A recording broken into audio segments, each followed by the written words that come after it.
So what your reaction to Trump's early actions and the message that he just had? Well, I came in there hoping to have more of a unified message that he was going to try to bring the country together. So I didn't hear that to begin with. Some of these executive orders are something that I could work with, and I want to find a way to work with the president on border security, deporting some of these criminal incidents that he's talking about. But then when you start crossing over to things such as ending birthright citizenship, no one when I was campaigning in Arizona ever asked for that. It doesn't actually bring us more border security. It doesn't actually bring, in general, any more security. And all you're doing is really dividing this country. So I hope to be able to work on them on some stuff, but things like, ending birthright citizenship is not where we should be going. Do you think that he may do something administratively on birthright citizenship? Can that withstand court scrutiny?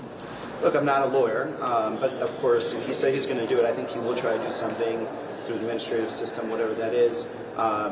I don't know if it'll stand scrutiny at the Supreme Court, but what it will do is divide this country unnecessarily. What we want is a focus on the border security, bringing more border patrols. I support him designating cartels as terrorist organizations and bringing assets and resources to fight them.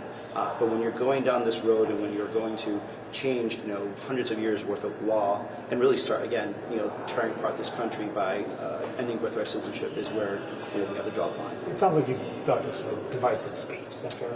It's yes. Unfortunately, I think, like many other Americans, I was hoping to see something different. I was hoping that we could move in a direction that it's a more unifying idea of where the country's going, and I didn't hear that today.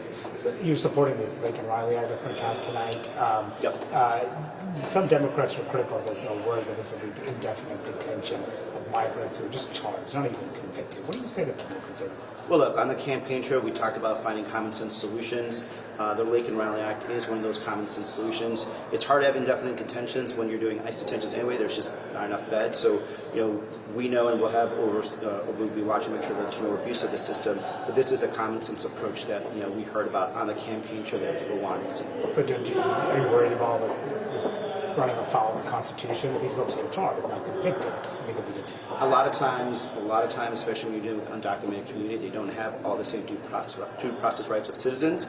Of course, we'll be on the lookout for that. The most important thing is we're going to bring more security in response to what people were telling us in Arizona. They want common sense approaches to making our border as well as our communities safer.